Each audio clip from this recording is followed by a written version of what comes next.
This episode of Dana Being Dana is brought to you in part by Next Door and Window. Hello and welcome to Dana Being Dana. That's me and I'm thrilled you're with us. My show is about all different aspects of the human connection, things that bring us together and living life intentionally. In 2023 already, over 168,000 layoffs in the United States have been reported, with tech layoffs currently exceeding the total number of tech layoffs for all of 2022. I was one of those tech people laid off, and it was one of the most stressful times of my life. But your setback, layoff or otherwise, can really become your setup, and by making the right moves with the right support, you can land even better than where you started. With the right mindset and tools, you are more resilient than you think. Joining me today are experts in this space for very different reasons. Billy Dexter, you're a partner at Heidrick & Struggles, and you're currently doing executive recruiting. Can you tell us a little bit more about your impressive background? Well, first of all, I want to say thank you, Dana, for having me on your show.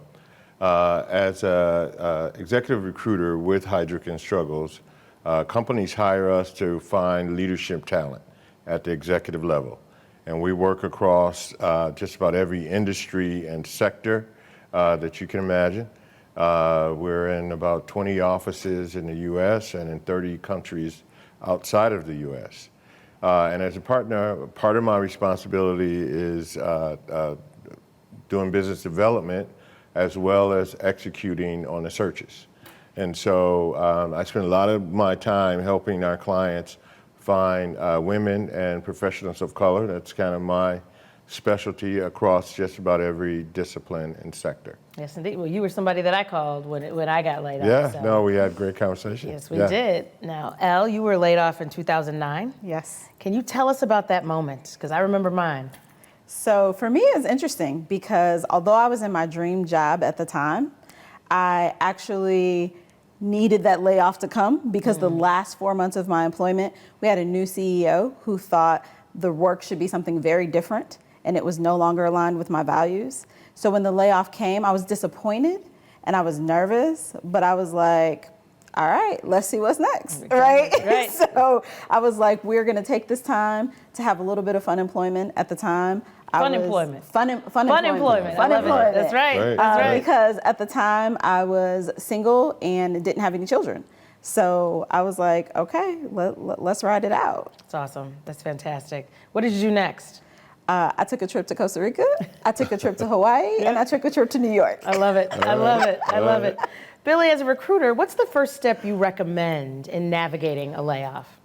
Well, I think it also determines how you look at it. I never use the word layoff because it has somewhat of a negative connotation. I prefer to use impacted, that you were impacted by whatever circumstances, but that doesn't mean that I'm off the market. I'm just temporarily impacted by this current situation. Fun employment. Yeah. So I think the first thing is you've got to be really honest with yourself around, embracing this happened. Yeah. Okay. So that's the first thing. And I think second thing is you got to get off the couch. Yes. You can't get stuck there, and it's easy to do because you're thinking, why did this happen to me? But as soon as you can say, all right, you know what, this happened, let me figure this out. I think you got to ask yourself a couple questions. What was that whole impacted thing about? How do I rebound from that? Right. And I think, you're asking yourself, what are you passionate about? Yes. Okay. Yes. What are you good at?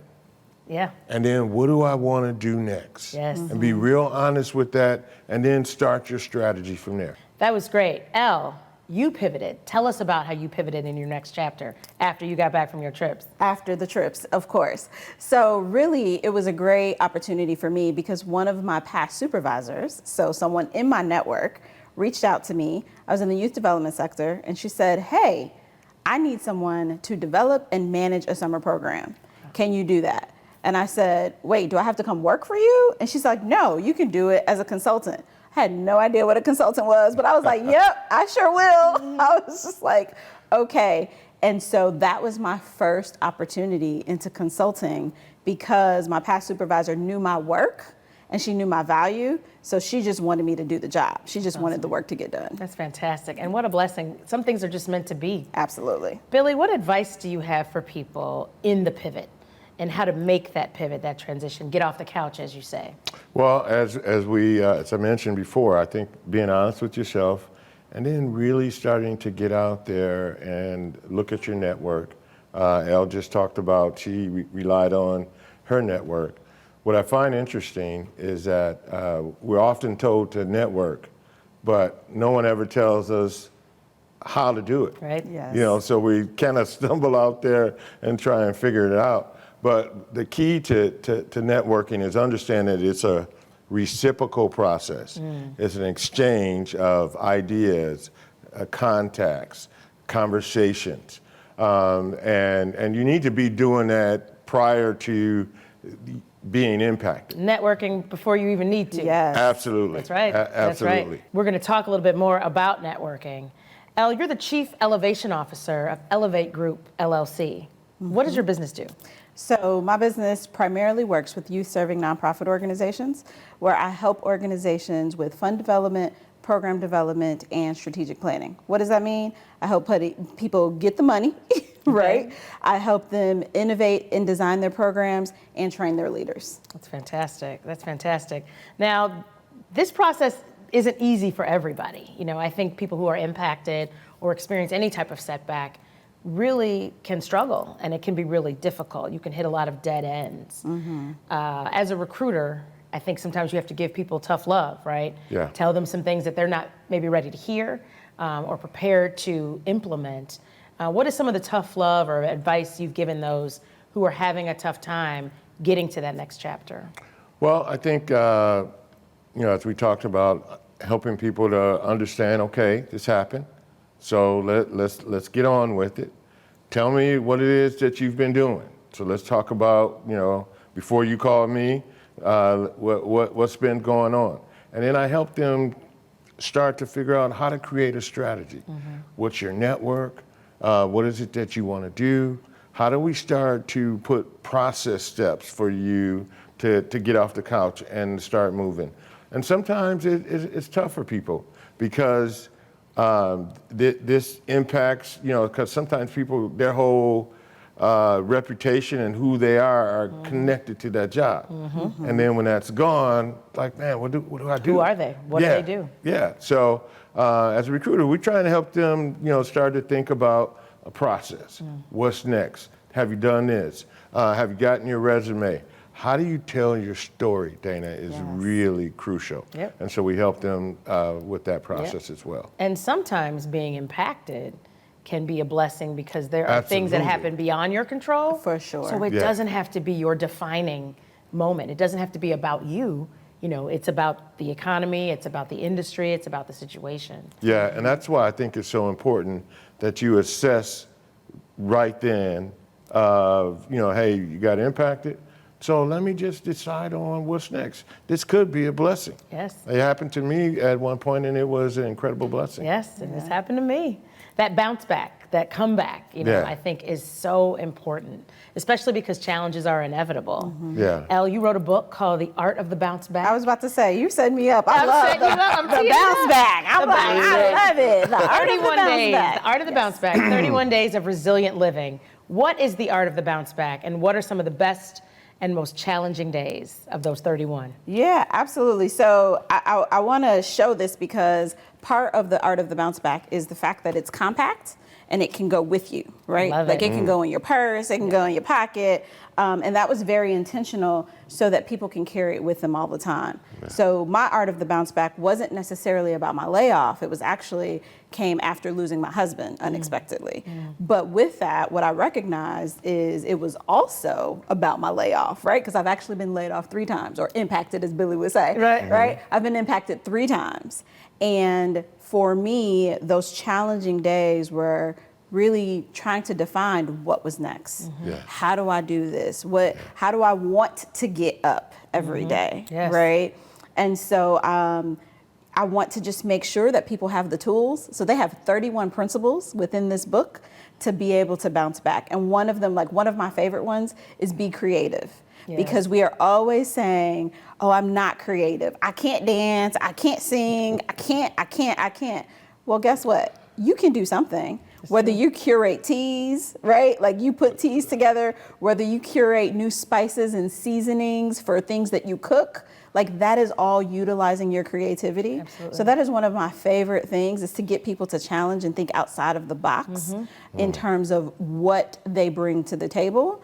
And then that all comes together to really put them in the place of bouncing back no matter what the challenge is that they face. And being creative makes you, I think it brings you to a happier place. Absolutely. It's tapping into some of your natural talents. I like to write, and I write, produce, do things like that in my spare time because it's something that makes me happy. It curates joy. Curates joy. It's one of the things that kept me going during my layoff, my fun employment, if you will. Yeah. I call it your superpower. Everybody's got something that they do better than most people. Yeah. And if you can tap into that, I mean, that's the ultimate right there. And if you can find that as a part of your daily work, that's putting yourself in a position to win. Billy, we're on the same page. I Yeah. talk about Living your superpowers dream. all the time. I love Living your dream, living your purpose. That's fantastic.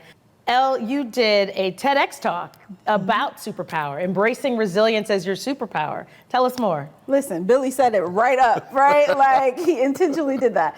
So yes, I did a TEDx talk at Babson College, and where I talk to people literally about resilience is your superpower that we all have, right? And it is something that has to be cultivated over time. And so sometimes people say, well, I don't know how to do that, or I don't have resilience. Of course you do, because we have all been faced with challenges and obstacles, and we will continue to be. And so your superpower is being able to get back up. It is looking at the challenge in the face. This is what I said on stage, like looking the challenge in the face and saying, listen, I'm about to tackle you today, right now, right? Like, and it's being okay with whatever those emotions are. If it's tears, if it's, anger, if it's frustration, whatever it is, and also recognizing that two emotions can coexist. So you can be very frustrated and angry going through a process, but you can also be happy and joyful that you have extra time to spend with your family, that you can go take a walk on the lakefront, whatever it is that you need to do. So for me, it's just reminding people that, hey, we are all superheroes. That's right. And our power, our superpower that we all have, that we can exercise every single day, is resilience. Yes. You can be fearful and you can be ambitious at the same time. At the same time. Terrified I do it all the time. And courageous. Don't get off that couch just yet. We're going to take a quick break and we'll be right back talking about superpowers on Dana Being Dana. Don't go away. When we needed new doors and windows for our home, we were looking for someone we could trust. We've done the bargain brand windows. We've done the runaround. What we loved about Next Door and Window is that they were different. The experts guided us through every step of their no-pressure process. We really loved their educational approach. Next Door and Window helped us understand what was right for us. They have a totally different approach to doors and windows. They made the window and door replacement process simple. Call 844-600-NEXT to get 50% off your installation.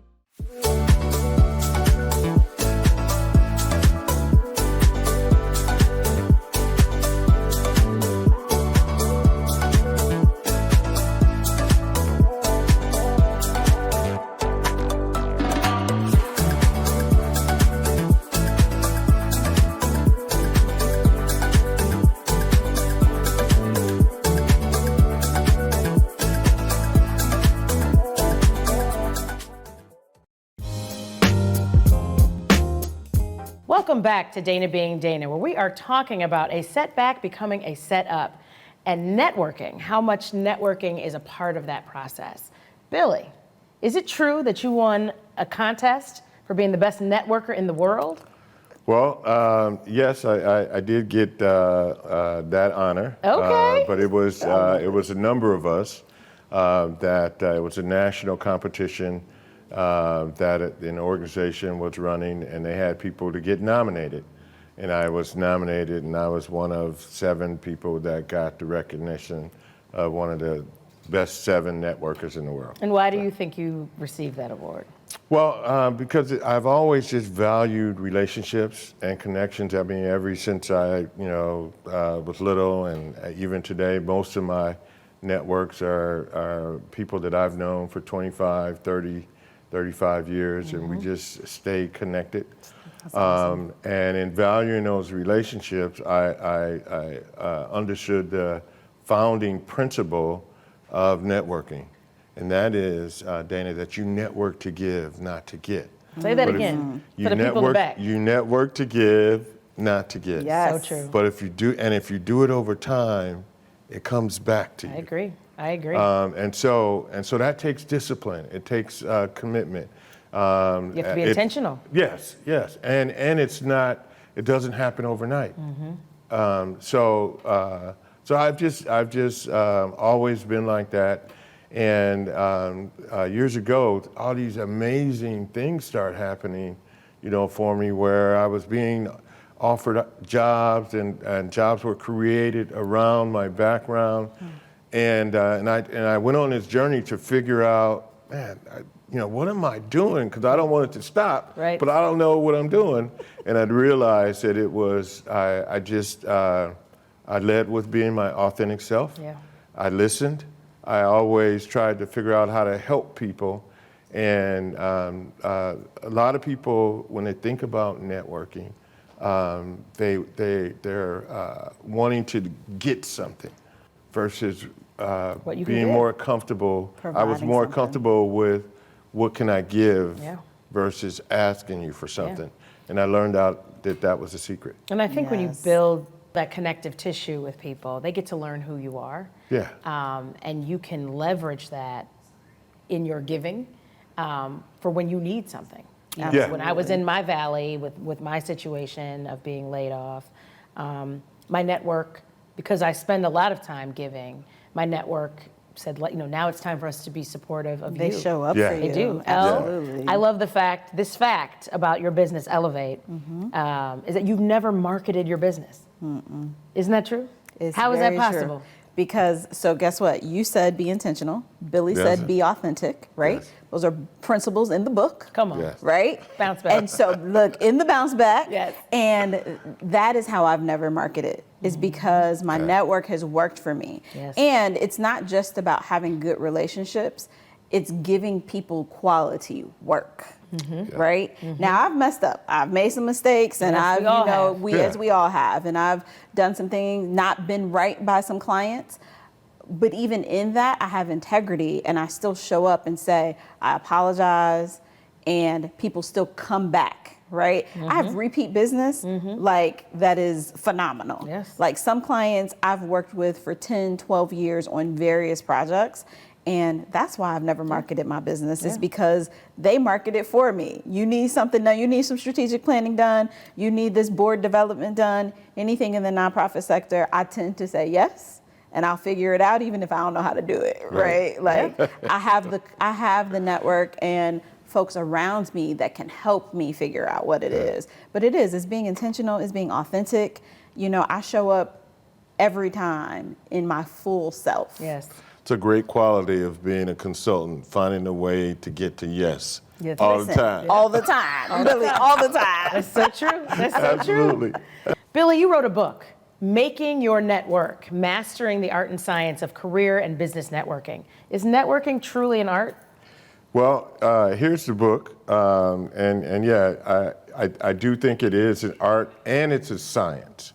So what we do with this book, we talk about it. I have a co-author, Melissa Wilson, and we both approach it from the aspect that she's a natural introvert, and so she talks about the science side of networking. Interesting. And I'm more of the extrovert, and I talk about the art side of it. But it's actually both. And so you do have to be intentional around every aspect of this, whether it's around how you show up, how do you build your networks, how do you find, in the book we talk about, there's a formula around developing, learning how to make connections that lead to some level of a relationship that creates opportunity.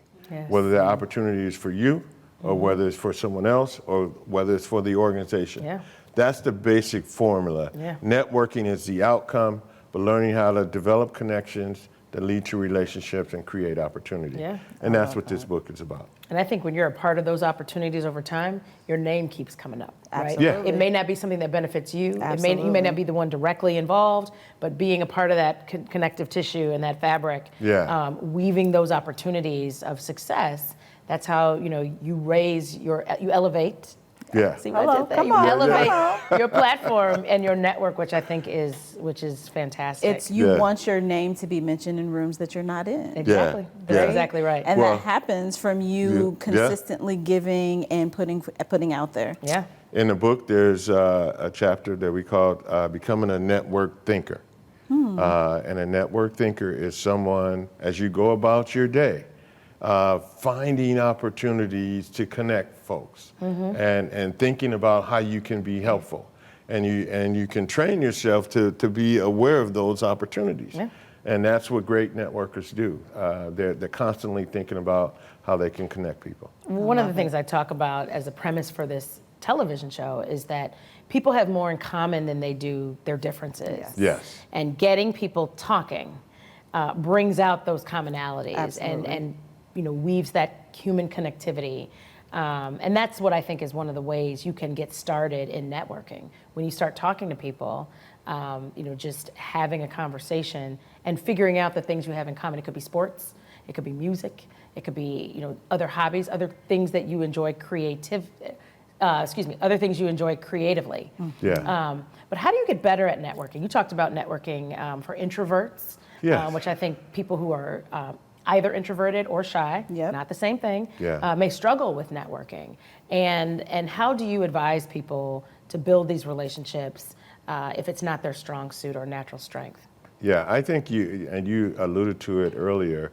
I think having the ability to make connections, finding commonalities, things that you have in common. You had we were talking about a concert earlier. Okay, so one of the things we have in concert is we all like this artist. Okay, so that's a connecting point. And you find ways to build on that. And once you do that, that brings the walls down a little Absolutely. bit. And now we got things in common. Now we can have a conversation. And I can say, Dana, how can I help you? What can I do? Exactly. So, and I think whether you're introvert or extrovert, if you can practice that, and the more that you practice it, the more and more comfortable you'll be. So one of my favorite things is I like to ask people questions about like where they traveled, right? Or what was their favorite food, or something that will get everybody talking. Yeah. So often when we're in environments, what happens is people say, well, what do you do? Right. Yeah. Right? Like that's the first question people ask. And that is actually one of my pet peeves because I'm like, there's so much more to me than the work that I do. Right. So find out a little bit more, right, about me. So it's like, I think we have to be very, again, intentional about the questions that we are asking people to connect, right? And when we do that, we find those commonalities and then we get excited about it, right? Yeah. Like, so Billy talks about, the artist, and we said New Edition earlier, and I'm like, I break out into New Edition because And then I can tell you my stories about New Edition. Exactly, and it was my first concert. So then we could get into a whole conversation about first concerts. Yes. Yeah. And then what's your last concert you've been to, and where you going this summer? Because there's everybody, in concert. Yeah. So that is true. It's just, it really is. It's like you said, Billy, it's breaking down those walls. Yes. And then it gets people excited and connected. Yep. Yeah. And then people are like, oh, now I want to know more about you. Yeah. And the difference too, like when you do have an ask and you do have a need, you can be very specific Yes. and it's received well because people know you. Yes. They know you on a personal level. They know different aspects of you, that it's not just business. Yes. And so they can be responsive to whatever that specific business ask need is. Absolutely. And people do business with people they feel like. good about, That part. that they know, that they That have a part. relationship. Yes. People hire people that they feel good about, that they know, that they have a relationship. So you've got to be intentional about that. Yeah. How do you know that networking is working? When your connections and relationships start to come back to you and say, Dana, how can I be helpful? Or you may need a request and say, ask someone something and go, Absolutely. Yeah. Dana, I will show up. I got it. We made a connection, and we developed into some level of a relationship. Yeah. And the ask came, I figured it out, and I'm here on your show. Yeah, and listen, I appreciate you both showing up.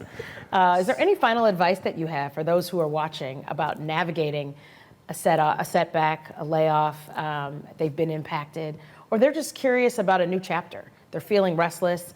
So much has happened in the world lately that people may be looking for a change and don't know how to get started. Something's happened that's tragic, and they don't know how to be resilient. So any advice you have for folks? Owning it is huge. Yeah. I really live by that. In addition to that, you got to get still. Right? Say more. People are so busy moving about, doing so many things. You've got to get still, and you have to sit in what is your next. So earlier in the show, Billy talked about your story. You got to start writing those things down so that you understand what gifts and skills you bring to the world, not just to a job, right, but to the world. And when you sit for a moment and you're still and you're quiet, then you can begin to write those things out so that you know for sure like what your value is, and then you can begin to communicate that value in a different way. And what happens when you're able to communicate in a different way, opportunities start to come to you. True. Right? Yeah. Because now you're able to say, well, no, I bring these different things to the table no matter what is happening. It's true. And people are like, well, I need that. I need those qualities, right? They're looking for the characteristics. And so I tell people, you got to get still. Yeah.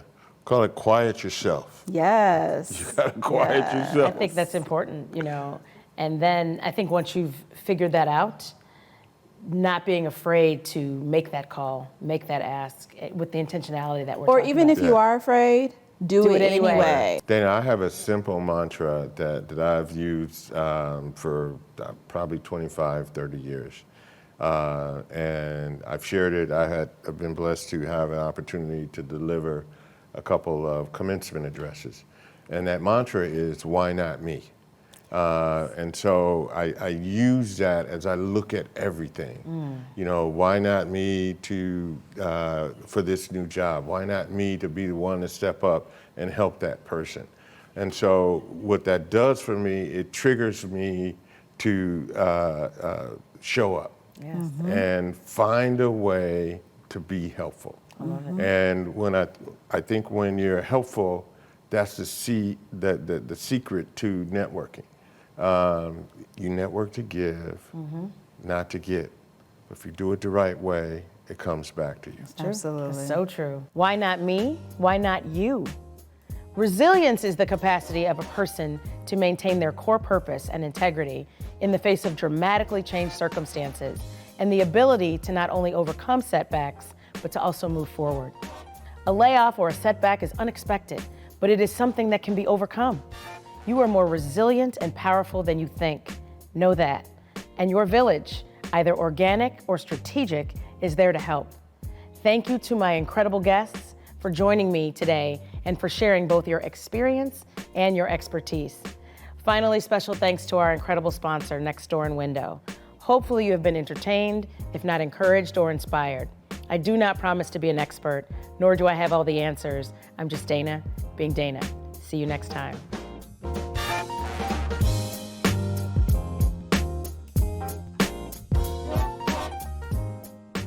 This episode of Dana Being Dana is brought to you in part by Next Door and Window.